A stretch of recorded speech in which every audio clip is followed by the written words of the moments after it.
Everyone, welcome to the class. आज हम सीखने वाले हैं how to find hybridization without drawing orbitals. ठीक है, यहाँ पर हम ट्रांजिशन मेटल्स की बात नहीं करेंगे, तो अगर आप उसके लिए आए हैं तो आप वीडियो स्किप कर सकते हैं। ये साइड में जितने भी एग्जाम्पल्स लिखे हुए हैं ये सब हम आज सॉल्व करने वाले हैं। स्टार्ट करते हैं। ठीक है, सबसे पहले तो जो हाइब्रिडाइजेशन होता है वो डिपेंड करता है on valence electron of central atom. Central atom से यहाँ पर हमारा मतलब है कि जिस भी एटम का हमको हाइब्रिडाइजेशन फाइंड आउट करना है वही एटम। ठीक है, तो वैलेंस इलेक्ट्रॉन पर डिपेंड करेगा हाइब्रिडाइजेशन। इनर इलेक्ट्रॉन्स या कोर इलेक्ट्रॉन्स से कोई मतलब नहीं होगा। साथ ही साथ जो सराउंडिंग के एटम्स होंगे उनके भी जो इलेक्ट्रॉन्स हैं उनसे कोई मतलब नहीं होगा। फाइंड कैसे करना है, तो देखो यहाँ पर हमने किस पर बात की है, वैलेंस इलेक्ट्रॉन की, यानी कि वैलेंस इलेक्ट्रॉन पर फोकस करेंगे।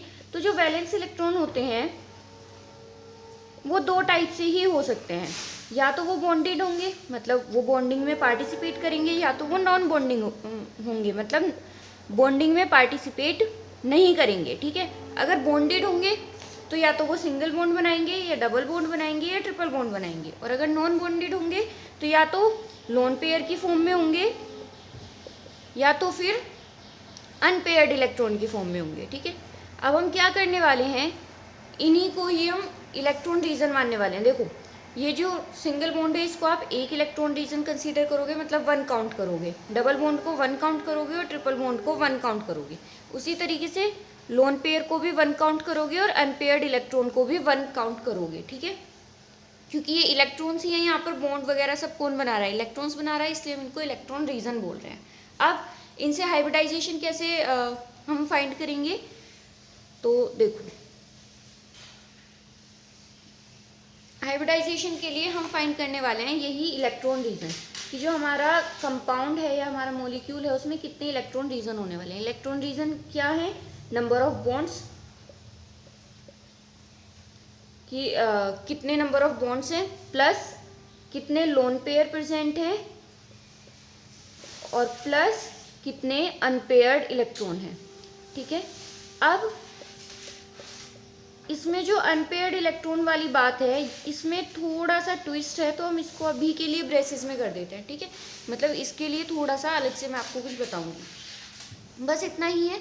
मान लो इलेक्ट्रॉन रीजन 4 है, हमको पता है कि एस में एक ऑर्बिटल होता है, यानी कि ये एक इलेक्ट्रॉन रीजन को रख सकता है। पी में 3 होते हैं तो यानी ये 3 इलेक्ट्रॉन रीजन को रख सकता है। डी में 5 होते हैं, ये 5 इलेक्ट्रॉन रीजन को रख सकता है, and so on.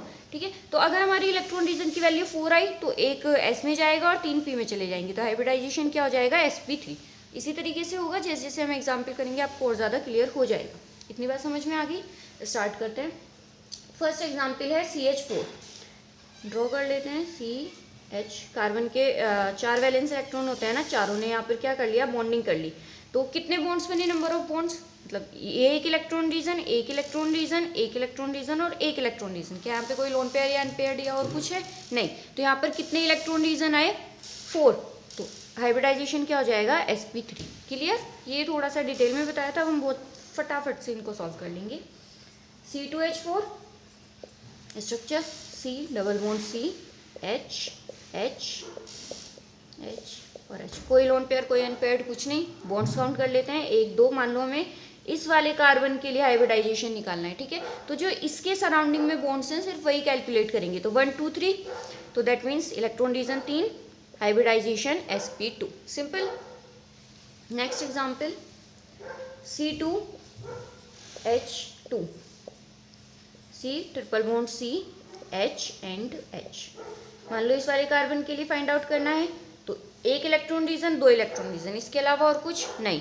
2 electron reason है तो हाइब्रिडाइजेशन क्या हो जाएगा, sp, एक s और एक p, टोटल हो गया 1 और 1 2। ठीक है, क्लियर। अच्छा, अगर इधर वाले कार्बन के लिए फाइंड आउट करना होता तो देखो ये भी तो सेम ही है, मतलब इधर एक इलेक्ट्रॉन रीजन और इधर एक इलेक्ट्रॉन रीजन, तो इसका भी हाइब्रिडाइजेशन क्या ही आने वाला था, sp। H2SO4 स्ट्रक्चर ड्रॉ करते हैं, S double bond O, double bond O, H और H। देखो जो सल्फर होता है वो ऑक्सीजन वाली ग्रुप में आता है, इसे होता है ना ऑक्सीजन सल्फर, तो इसके भी वैलेंस इलेक्ट्रॉन कितने होते हैं, 6। ऑक्सीजन की तरह 6 वैलेंस इलेक्ट्रॉन होते हैं। अब देखो 1 2 3 4 सॉरी OH और OH, 1 2 3 4 5 और 6 के 6 बॉन्डिंग में पार्टिसिपेट कर गए तो कोई लोन पेयर या अनपेयर्ड इलेक्ट्रॉन बचेगा नहीं। तो कितने इलेक्ट्रॉन रीजन हो गए? अगर मैं सल्फर के लिए यहाँ पर हाइब्रिडाइजेशन फाइंड कर रही हूँ तो इससे 1 2, क्योंकि ये डबल और ट्रिपल बॉन्ड को भी हम एक ही मानेंगे, 3 और 4 इलेक्ट्रॉन रीजन। तो हाइब्रिडाइजेशन क्या हो गया? sp3। सिंपल।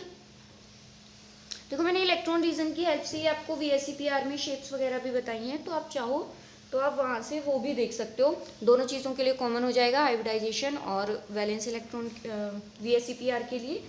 तो आप चाहें तो आप देख सकते हैं। ठीक है, नेक्स्ट एग्जाम्पल की तरफ चलते हैं। H2O2, ऑक्सीजन और हाइड्रोजन। ठीक है, अब मान लो मुझे इस वाले, अच्छा यहाँ पर एक चीज़ बताओ कि ऑक्सीजन, जैसे मैंने अभी बताया था आपको, ऑक्सीजन में कितने वैलेंस इलेक्ट्रॉन होते हैं? ऑक्सीजन में वैलेंस इलेक्ट्रॉन होते हैं आउटर मोस्ट में 6। ठीक है, अब 6 में से एक तो इधर बॉन्डिंग में चला गया, एक इधर बॉन्डिंग में चला गया, कितने बचे? 4 बचे। तो वो 4 कैसे रहेंगे? एज पेयर, लोन पेयर की तरह। तो यहाँ पर क्या हो गए? 2 लोन पेयर हो गए। तो अब जब मैं यहाँ पर इलेक्ट्रॉन रीजन काउंट करूंगी, मान लो इस वाले ऑक्सीजन के लिए मैं अगर फाइंड कर रही हूँ हाइब्रिडाइजेशन, तो 1 इलेक्ट्रॉन रीजन, 2 इलेक्ट्रॉन रीजन, लेकिन मैंने बताया तो लोन पेयर को भी आपको इंक्लूड करना है, तो 3 और 4 इलेक्ट्रॉन रीजन, तो हाइब्रिडाइजेशन sp3। ठीक है, क्लियर। नेक्स्ट वाले की तरफ चलते हैं, CF3। अब देखो कार्बन के पास कितने वैलेंस इलेक्ट्रॉन? 4, F3, 3 यूज हो गए बॉन्डिंग में, तो क्या बचा? 1 बचा, तो 1 पेयर्ड इलेक्ट्रॉन की तरह रहेगा। ठीक है, काउंट कर लेते हैं इलेक्ट्रॉन रीजन, 1 2 3 और एक ये unpaired electron 4 electron reason sp3। आप कहोगे कि अनपेयर्ड में तो कुछ भी डिफरेंस नहीं दिखा, ये तो जैसे हम करते आ रहे हैं वैसे ही तो किया है। अब नेक्स्ट एग्जाम्पल पर चलते हैं और फिर आप मुझे बताइएगा। ठीक है, नेक्स्ट एग्जाम्पल है CCH3 का थ्राइस, CCH3 CH3 CH3।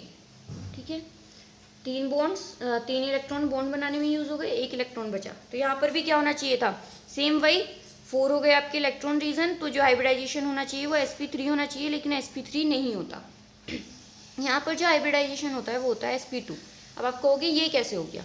तो देखो अनपेयर्ड इलेक्ट्रॉन के लिए ना आप एक छोटी सी बात याद रखो, हम इस चीज़ के डिटेल में नहीं जाएंगे क्योंकि ये वीडियो मैंने आपको बेसिक्स क्लियर करने के लिए नहीं, बस एक हाइब्रिडाइजेशन कैसे आप जल्दी से फाइंड आउट कर सकते हो उसके लिए बताइए। तो आप बस इस चीज़ को ध्यान रखोगे तो आपका काम चल जाएगा कि इफ सराउंडिंग एटम, कि जिस भी एटम का आप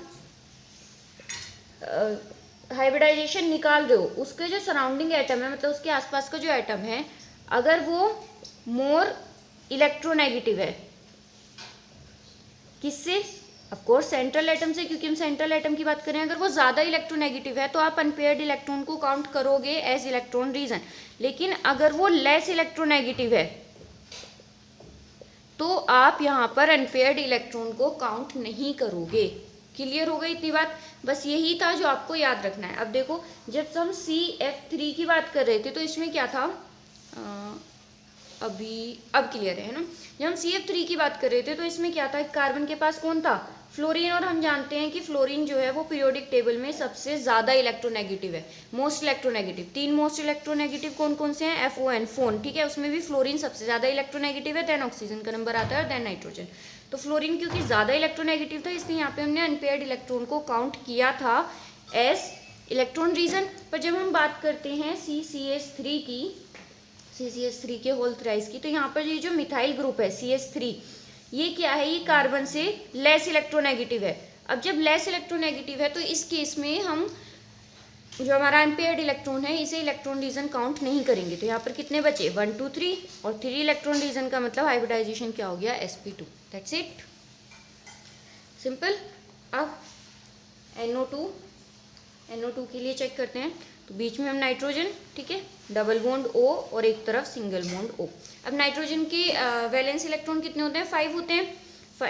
लेकिन हमें पता है कि इस तरीके से स्टेबल नहीं होता। क्या होता है? ऑक्सीजन पे नेगेटिव चार्ज होता है और नाइट्रोजन पे पॉजिटिव चार्ज होता है। ठीक है, इसके कितने वैलेंस इलेक्ट्रॉन होते हैं? 5, 1 2 3। ठीक है, कितने बचे? 2 बचे, 4 5। लेकिन यहाँ पर एक पॉजिटिव चार्ज है ना, इसका मतलब क्या है कि एक इलेक्ट्रॉन कम है। तो इस तरीके से यहाँ पे क्या बचा है? एक अनपेयर्ड इलेक्ट्रॉन। काउंट करते हैं इलेक्ट्रॉन रीजन 1 2। अब ये जो देखो चार्ज के बारे में तो मैंने आपको कुछ बताया नहीं, तो चार्ज को तुमको काउंट करना ही नहीं है, अनपेयर्ड इलेक्ट्रॉन की बात होती है, तो क्या अनपेयर्ड इलेक्ट्रॉन यहाँ पर काउंट होगा? हाँ, क्योंकि जो ऑक्सीजन है वो नाइट्रोजन से ज़्यादा इलेक्ट्रोनेगेटिव है, इसलिए यहाँ पर अनपेयर्ड इलेक्ट्रॉन को हम काउंट करेंगे। तो electron region 3 hybridization sp2। Oxygen पे नेगेटिव चार्ज क्यों आया? क्योंकि ऑक्सीजन ज़्यादा इलेक्ट्रोनेगेटिव है, इसलिए नेगेटिव चार्ज को होल्ड करेगी और इसीलिए नाइट्रोजन पॉजिटिव चार्ज को होल्ड करेगा। ठीक है, नेक्स्ट एग्जाम्पल है NO2 प्लस। वही ऐसा लग रहा था जैसे NO2 माइनस हो, NO2 प्लस। ठीक है, NO2 प्लस के लिए फिर से अगेन जब हम इसका स्ट्रक्चर ड्रॉ करेंगे तो सेम ही आने वाला है, N डबल बॉन्ड O पर नेगेटिव चार्ज, लेकिन यहाँ पर N पर पॉजिटिव चार्ज होना था, लेकिन एक पॉजिटिव चार्ज हमारा ऑलरेडी है, तो N पर कितने पॉजिटिव चार्ज हो जाएंगे? 2 पॉजिटिव चार्ज। ठीक है, नाइट्रोजन के पास तभी तो आप देखो अगर हम यहाँ पर नेट चार्ज निकालें तो 2 प्लस है और 1 माइनस है, कितना बचेगा? 1 प्लस बचेगा ना, 1 प्लस बचना था। ठीक है, और क्योंकि ऑक्सीजन ज़्यादा इलेक्ट्रोनेगेटिव है तो ये 1 प्लस ऑक्सीजन तो होल्ड नहीं कर सकता, नाइट्रोजन को ही होल्ड करना था। ठीक है, अब नाइट्रोजन के पास कितने इलेक्ट्रॉन? 5 वैलेंस, 1 2 3 यहाँ पे यूज़ हो गए, 2 बचते, लेकिन उन 2 की जगह क्या आ गया? 2 पॉजिटिव चार्ज, तो दोनों इलेक्ट्रॉन हट गए। तो यहाँ पर जो इलेक्ट्रॉन रीजन है वो कितने बचे? 2 इलेक्ट्रॉन रीजन, तो हाइब्रिडाइजेशन क्या हो जाएगा? sp। सिंपल। नेक्स्ट एग्जाम्पल और लास्ट एग्जाम्पल। ठीक है, नेक्स्ट है NO3 नेगेटिव। अब देखो यहाँ पर क्या होगा कि N double bond O single bond O यहाँ पर पॉजिटिव, इस पर नेगेटिव और इस पर नेगेटिव। अब अगर आप नेट चार्ज यहाँ से देखोगे तो 1 प्लस है और 2 माइनस है, तो क्या बचा? 1 माइनस बचा ना, हो गया बैलेंस आउट। ठीक है, अब नाइट्रोजन के पास वही अगेन 5 वैलेंस इलेक्ट्रॉन, 1 2 3 4 यूज़ हो गए, एक जो बचता वो इस पॉजिटिव चार्ज की वजह से गया। तो ऐसे ही रहेगा, कोई अनपेयर्ड या लोन पेयर नहीं बचेगा।